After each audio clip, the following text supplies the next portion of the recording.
नमस्कार दर्शकों, मैं आर्यश अग्निहोत्री आप सबका स्वागत करता हूं। दर्शकों, आज हम बात करेंगे तुला राशि वालों के बारे में। जी हाँ, तुला राशि वालों के लिए बहुत बड़ा बदलाव हो रहा है। वैसे तो देखा जाए, वर्ष के प्रारंभ से ही ग्रहों की स्थिति कुछ ठीक नहीं थी और मार्च के महीने में ग्रहों की स्थिति और ज्यादा खराब रही। एक ही भाव में, एक ही घर में 5 ग्रहों की युति बिल्कुल भी अच्छी नहीं मानी जाती। शनि, राहु, साथ ही साथ शुक्र, बुध और सूर्य, ये पांचों ग्रह एक ही भाव में गोचर कर रहे थे और इसीलिए इन ग्रहों का नकारात्मक प्रभाव हमारे ऊपर और देश के ऊपर देखने को मिला। लेकिन मई के महीने में जो ये स्थिति ग्रहों की बनी हुई थी, ये पूरी तरह बदल जाएगी। साथ ही साथ राहु केतु का राशि परिवर्तन, गुरु का राशि परिवर्तन तुला राशि वालों के लिए बड़ा खास रहने वाला है, क्योंकि गुरु अभी तक अष्टम भाव में गोचर कर रहे थे लगभग 1 वर्ष से, और अष्टम भाव में गुरु का गोचर भी अच्छा नहीं माना जाता। लेकिन 14 मई 2025 को गुरु का राशि परिवर्तन हुआ है, जो कि आपके भाग्य भाव में गुरु गोचर करेंगे। अब भाग्य भाव में गुरु का गोचर सबसे बढ़िया माना जाता है। आने वाले 1 वर्ष तक गुरु तुला राशि पर शुभ प्रभाव देने का काम करेंगे। किन किन क्षेत्रों पर गुरु का शुभ प्रभाव रहेगा, इस पर भी चर्चा करेंगे। हालांकि गुरु 2025 वर्ष में 2 बार राशि परिवर्तन करेंगे। मिथुन राशि में भाग्य भाव में भी रहेंगे और अक्टूबर के महीने में राशि परिवर्तन करके 10वें भाव में कर्क राशि में, उच्च राशि में गोचर करेंगे, जो कि पंच महापुरुष में से एक राजयोग बनेगा, हंस नामक राजयोग। तो गुरु का जो प्रभाव रहेगा वो आपके लिए सबसे महत्वपूर्ण रहने वाला है, क्योंकि गुरु बहुत सारे क्षेत्रों के मालिक होते हैं। गुरु धन के मालिक है, गुरु संतान के मालिक है, गुरु शिक्षा के मालिक है, ज्ञान के मालिक है, फाइनेंशियल स्थिति के मालिक है, संतान के मालिक है। इस कारण से गुरु का अच्छा होना बहुत जरूरी है। और तुला राशि वालों के लिए अभी तक गुरु अष्टम भाव में गोचर कर रहे थे, जो कि अष्टम भाव अच्छा नहीं माना जाता है। तो गुरु का यह बदलाव आपके लिए सबसे बढ़िया रहेगा। राहु केतु, राहु 6ठे भाव में गोचर कर रहे थे और केतु आपके 12वें भाव में गोचर कर रहे थे, जो कि 18 मई 2025 को राशि परिवर्तन करके राहु आ जाएंगे पंचम भाव में और केतु आ जाएंगे आपके लाभ भाव में, और ये दोनों ग्रह अच्छे परिणाम देने का काम करेंगे। अब इन ग्रहों का प्रभाव आपके किन किन क्षेत्रों पर पड़ने वाला है और क्या क्या आपको लाभ होगा, क्या आपको सावधानी रखना है, बेहतर करने के लिए क्या उपाय करना है, विस्तार से जानेंगे और आपके सभी क्षेत्रों के बारे में चर्चा करेंगे। तो आइए जानते हैं। सबसे पहले तो यह समझिए कि यह फलादेश चंद्र राशि पर आधारित है। नाम राशि के आधार पर भी जान सकते हैं और लग्न राशि के आधार पर भी जान सकते हैं। ये जो आप कुंडली देख रहे हैं, मई 2025 की कुंडली है और ग्रहों की स्थिति इस प्रकार से है। राहु 6ठे भाव में गोचर कर रहे हैं, जो कि 18 मई को आपके पंचम भाव में कुंभ राशि में आ जाएंगे, और शनि आपके 6ठे भाव में मीन राशि में ही रहने वाले हैं। शुक्र 31 मई को राशि परिवर्तन करके सप्तम भाव में मेष राशि में आ जाएंगे, और बुध 6 जून को राशि परिवर्तन करके आपके सप्तम भाव में आ गए हैं। वही सूर्य 14 तारीख को, 14 मई को आपके अष्टम भाव में वृषभ राशि में आ जाएंगे और यहां पर जो है लगभग 1 महीने तक गोचर करेंगे। गुरु का जो ये बदलाव है, 14 मई को गुरु जो कि अष्टम भाव में गोचर कर रहे थे, भाग्य भाव में मिथुन राशि में गोचर करेंगे। वही मंगल जो कि आपके 10वें भाव में, कैरियर के भाव में, नीच राशि में लंबे समय से गोचर करते आ रहे हैं, जो कि अच्छे नहीं माने जाते। मंगल यहां पर 6 जून तक रहने वाले हैं। 6 जून के बाद ही मंगल का राशि परिवर्तन होगा, जो कि आपके लाभ भाव में सिंह राशि में मंगल गोचर करेंगे। तो ये ग्रहों की स्थिति है। अब इन ग्रहों का जो प्रभाव है वो तुला राशि पर कैसा रहने वाला है, किन किन क्षेत्रों पर शुभ होगा, किन किन क्षेत्रों पर अशुभ होगा, क्या सावधानी रखना है, क्या उपाय करना है, विस्तार से जानेंगे।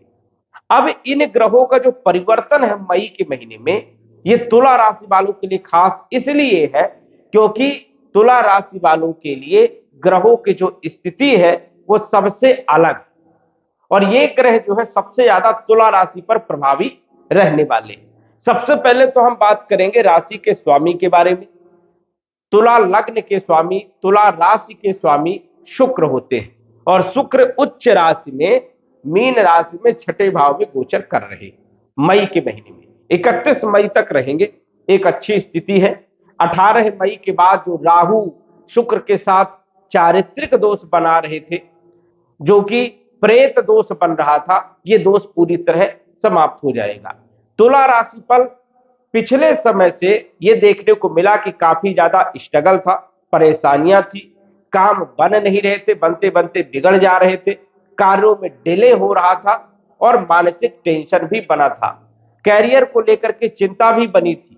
लेकिन 18 मई 2025 को जब राहु का राशि परिवर्तन हो जाएगा तब शनि और शुक्र स्वतंत्र रूप से काम करेंगे क्योंकि ये दोनों परम मित्र हैं और एक साथ जब गोचर करते हैं तो कुछ न कुछ बड़ा लाभ देने का काम करते हैं।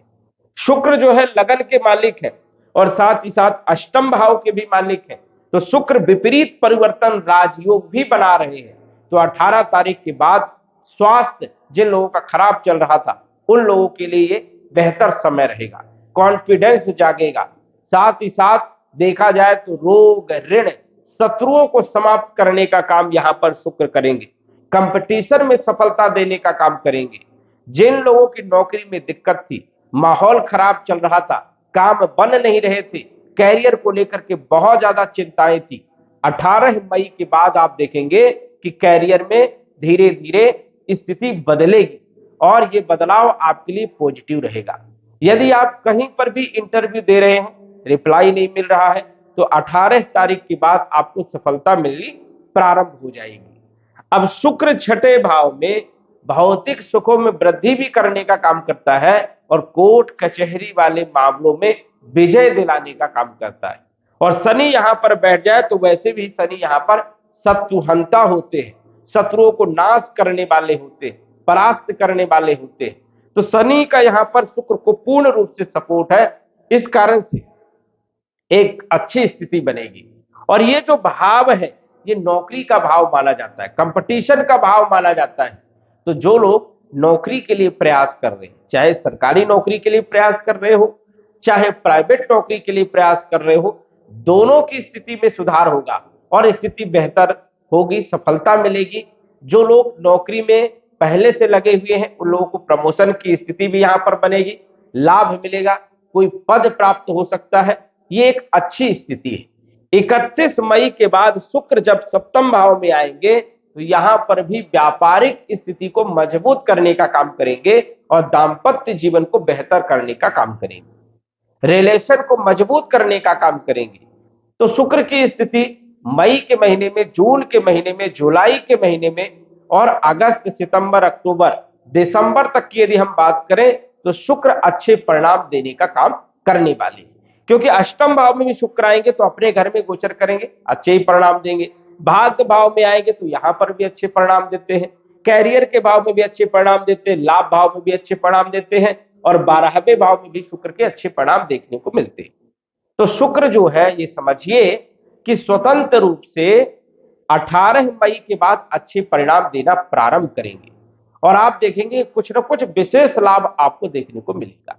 बात करें धन के बारे में तो धन के जो मालिक है मंगल देव, क्योंकि यहां पर 8 नंबर लिखा है, 8 नंबर वृश्चिक राशि और वृश्चिक राशि के स्वामी मंगल होते हैं और मंगल जो है आपके सप्तम भाव के भी मालिक है, गोचर कर रहे हैं नीच राशि में दसम भाव में, जो कि अच्छे नहीं माने जाते।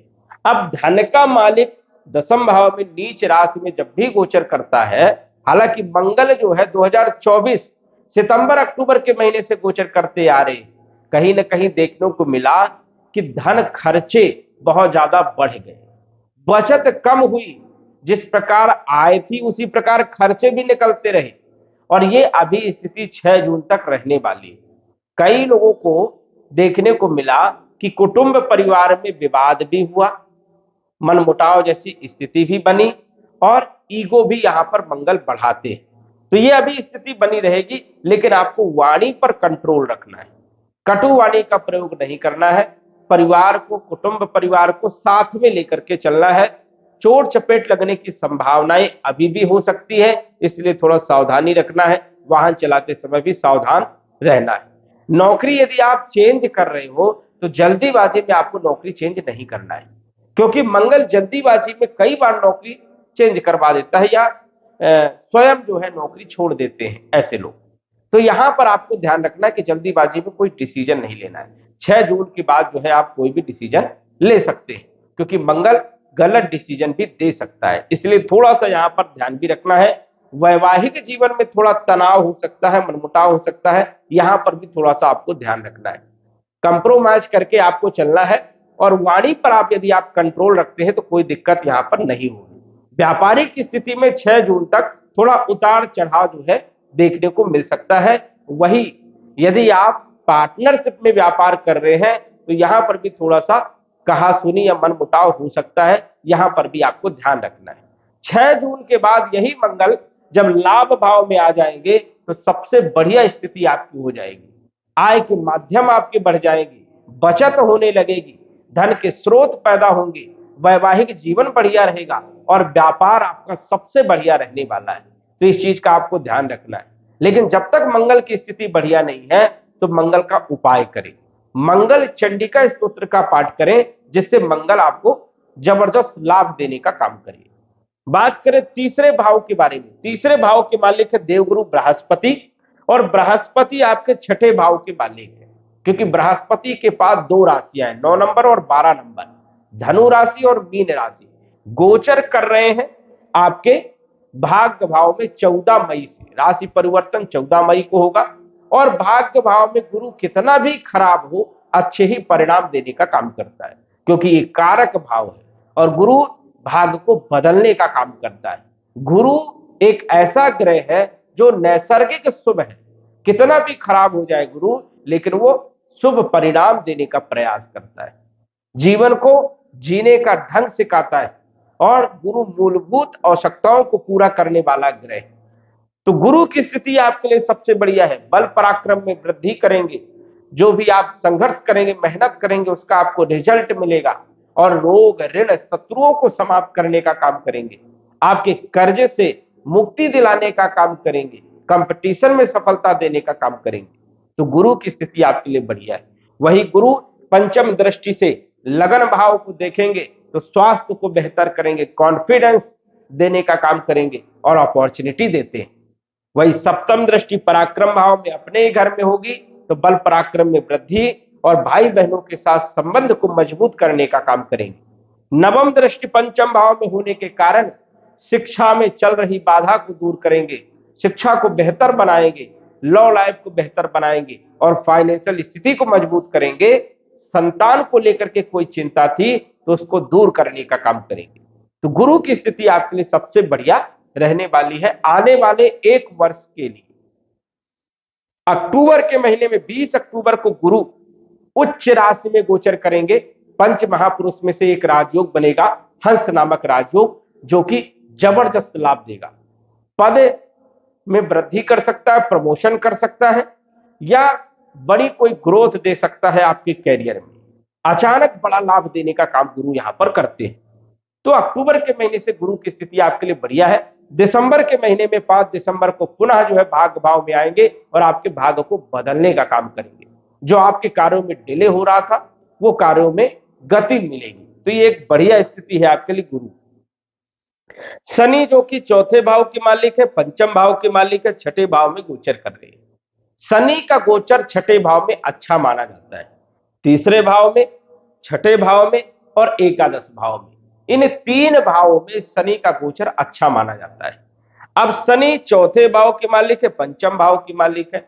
यदि आप भूमि भवन प्रॉपर्टी के लिए कोई योग बना रहे हैं या खरीदना चाहते हैं, क्रय करना चाहते हैं, तो ये समय आपके लिए सबसे बढ़िया रहेगा। अभी शनि जो है 4 डिग्री में है, लेकिन 26-27 तारीख को मई के महीने में 6 डिग्री पार करेंगे, जबरदस्त लाभ देने का काम करेंगे, क्योंकि अभी शनि जो है बाल अवस्था में है। 6 डिग्री के ऊपर जाएंगे तो ये आपको रिजल्ट देना प्रारंभ कर देंगे। तो ये मई के लास्ट तारीखों में यदि आप देखोगे तो शनि के शुभ परिणाम देखने को मिलेंगे। शिक्षा के लिए बढ़िया रहेंगे, विद्यार्थियों के लिए समय बढ़िया रहेगा, लेकिन यहां पर राहु बैठे हैं, थोड़ा सा मन कम लगेगा। फालतू चीजों पर जो है राहु यहां पर समय को बर्बाद करते हैं, जैसे सोशल मीडिया में, मोबाइल में, इन क्षेत्रों में आपका मन जो है ज्यादा लगेगा, लेकिन यहां पर ध्यान रखना है। तो शिक्षा के लिए वैसे देखा जाए तो सफलता भी बहुत अच्छी देते हैं राहु, लेकिन थोड़ा सा कंफ्यूज करते, भ्रमित करते हैं। यहां पर डिसीजन लेने में आपको दिक्कत हो सकती है। जिन लोगों को सब्जेक्ट चेंज करना है उनको थोड़ी दिक्कत आ सकती है, क्योंकि राहु यहां पर भ्रमित करेंगे। तो यहां पर सोच समझ करके आपको डिसीजन लेना है, ये आपको ध्यान रखना है। लव लाइफ के लिए स्थिति को बेहतर बनाने का काम करेंगे और मजबूती लाते हैं, और फाइनेंशियल स्थिति को भी यहां पर राहु अच्छी पोजीशन बनाते हैं। गुरु की स्थिति बढ़िया होने के कारण शिक्षा, संतान और लव लाइफ को बेहतर करने का काम करेंगे। कोई प्रॉपर्टी क्रय कर सकते हो या वाहन खरीद सकते हो, योग आपका बन रहा है। छठे भाव में शनि बैठे हैं तो शत्रुओं को नाश करने का काम, कंपटीशन में सफलता देने का काम, और प्राइवेट सेक्टर में नौकरी के लिए बहुत अच्छी स्थिति यहां पर बनाते हैं। तो ये आपके लिए अपॉर्चुनिटी 18 मई के बाद बढ़िया रहेगी। मंगल जो कि आपके सप्तम भाव के मालिक है, नीच राशि में रहेंगे। मैंने उपाय बताया है, वो आपको जरूर करना है। लेकिन यहां पर बुध जो विराजमान है, बुध आपके 12वें भाव के मालिक और भाग्य भाव के मालिक है। केंद्र त्रिकोण राजयोग बना रहे हैं। व्यापारियों के लिए सबसे बढ़िया समय रहेगा। हालांकि जो मंगल अभी उतार चढ़ाव बना रहे थे, लेकिन बुध अब आपको सपोर्ट करना प्रारंभ कर देंगे और स्थिति को काफी हद तक बेहतर करेंगे। लेकिन 6 जून के बाद व्यापारिक स्थिति बहुत अच्छी रहेगी और बुध आपको सपोर्ट करेंगे, बुद्धि आपकी बहुत अच्छी रहेगी, वैवाहिक जीवन में भी सुधार देखने को मिलेगा। तो बुध भाग्य के मालिक है, भाग्य का साथ मिलेगा, देश विदेश की यात्राएं हो सकती है, आप जो है कहीं ना कहीं भ्रमण करने जा सकते हैं। शुक्र जो कि अष्टम भाव के मालिक है, विपरीत परिवर्तन राजयोग में अच्छे हैं। कहीं ना कहीं गूढ़ ज्ञान देने का काम, ज्योतिष, तंत्र विद्या या आध्यात्म, समाज सेवा में आपकी रुचि बढ़ सकती है। सूर्य जो कि अष्टम भाव में गोचर कर रहे हैं और ये लाभ के मालिक है। सूर्य का गोचर यहां पर उतना अच्छा नहीं माना जाता है, क्योंकि सूर्य यहां पर जब भी गोचर करते हैं तो थोड़ा सा कॉन्फिडेंस को लो करने का काम करते हैं, थोड़ा सा आलस्य देने का काम यहां पर करते हैं। तो आलस्य आपको करना नहीं है। नियमित तौर पर सूर्य को जल प्रतिदिन आपको देना चाहिए, जिससे सूर्य को बल मिले और स्थिति आपकी बेहतर हो। तो सूर्य का गोचर उतना बढ़िया आपके लिए नहीं है, इसलिए आपको उपाय करना है। गुरु का जो राशि परिवर्तन, ये सबसे बढ़िया आपके लिए रहने वाला है। वही बात करें हम केतु के बारे में। केतु जो कि 12वें भाव में गोचर कर रहे थे, यहां पर परेशानियां उत्पन्न करते हैं, लेकिन अब लाभ भाव में आ गए हैं, ये समझिए 18 मई से। तो 18 मई से आने वाले 18 महीनों तक केतु की स्थिति बहुत बहुत ज्यादा जो है लाभकारी होगी। जो लोग 2 नंबर के काम करते हैं या फिर ठेकेदारी वाले काम करते हैं, कमीशन वाले काम करते हैं, उन लोगों के लिए केतु यहां पर सबसे बढ़िया माने जाते हैं। और राहु यहां पर जो लोग 2 नंबर वाले काम करते हैं, या शराब का टेंडर लेना, कमीशन वाले काम करना, या दूसरे कंस्ट्रक्शन वाले कोई टेंडर लेना, या फिर जुआ, लॉटरी, सट्टा, शेयर मार्केट इत्यादि वाले क्षेत्रों पर राहु का प्रभाव होता है। और राहु यदि आपकी कुंडली में बढ़िया है तो यहां पर राहु जब भी गोचर करता है बहुत अच्छे परिणाम देने का काम करता है। लेकिन यदि आपकी कुंडली में राहु खराब है तो इन क्षेत्रों से आपको बचना भी चाहिए। हालांकि पंचम भाव में जब भी राहु का गोचर होता है तो पेट से जुड़ी हुई कुछ ना कुछ समस्याएं भी देखने को मिलती है, ये एक नेगेटिव पॉइंट है। यहां पर आपको ध्यान रखना है, खान पान पर विशेष तौर पर ध्यान रखना है। और कोई भी व्यक्ति आपको कुछ भी देता है तो बहुत ही सोच समझ करके आपको खाना है, क्योंकि ये जहर भी फैला देता है। इसलिए यहां पर राहु पर थोड़ा सा आपको ध्यान रखना है और राहु का भी उपाय करते रहे। ओम राम राहवे नमः इस मंत्र का भी जप करते रहे, जिससे राहु की स्थिति बेहतर हो और राहु आपको अच्छे परिणाम देने का काम करे। वैसे देखा जाए तो पंचम भाव में, त्रिकोण भाव में कोई भी ग्रह अच्छे ही परिणाम देता है। तो यहां पर राहु भी अच्छे ही परिणाम देगा, लेकिन आपकी कुंडली में राहु यदि खराब है तो कुछ खराब परिणाम भी देखने को मिल सकते हैं, इसलिए यहां पर विशेष तौर पर ध्यान रखना है। तो वैसे यदि हम बात करें तो ग्रहों की जो स्थिति है तुला राशि वालों के लिए, ये जून के महीने से 6 जून के बाद पूरी तरह से अच्छी रहने वाली है, क्योंकि बृहस्पति भी मजबूत स्थिति में आ जाएंगे जून के महीने से, मंगल 6 जून को राशि परिवर्तन करके अच्छे हो जाएंगे, वही शनि भी मजबूती में आ जाएंगे, बलवान हो जाएंगे, डिग्री में वृद्धि हो जाएगी, और राहु केतु भी काफी हद तक डिग्री में मजबूती लाएंगे। तो ये सारे ग्रह कहीं ना कहीं जून के महीने से तुला राशि वालों को सपोर्ट करने का काम करेंगे, तरक्की देने का काम करेंगे। ये एक बेहतर स्थिति है, लेकिन यहां पर आपको ध्यान रखना है कि आपकी कुंडली में चल रही महादशा अंतरदशा का भी प्रभाव सबसे ज्यादा देखने को मिलता है। और यदि महादशा अंतरदशा योग कारक ग्रह की है, शुभ ग्रह की है, तो ये बदलाव जरूर देखने को मिलेगा। चाहे कितनी बड़ी परेशानियां चल रही थी, परेशानियां आपकी दूर होंगी। लेकिन यदि मारक ग्रहों की महादशा अंतरदशा चल रही है, या पाप प्रभाव वाले ग्रहों की महादशा अंतरदशा चल रही है, या शनि राहु केतु की चल रही है, तो समस्याएं जो है कुछ ना कुछ बनी रहेंगी। इस चीज का आपको विशेष तौर पर ध्यान रखना है। क्या आपको उपाय करना है? कुंडली विश्लेषण करवा करके सटीक जानकारी का पता आप लगा सकते हैं। तो दर्शकों, आज बस इतना ही। धन्यवाद। यदि आप अपनी कुंडली का विश्लेषण घर बैठे करवाना चाहते हैं तो दिए गए व्हाट्सएप नंबर से संपर्क करें। साधारण फीस जमा करके आप अपनी कुंडली का विश्लेषण फोन के माध्यम से घर बैठे ही करवा सकते हैं और जान सकते हैं अपने भूत, भविष्य और वर्तमान के बारे में। धन्यवाद। WhatsApp number 9479893911।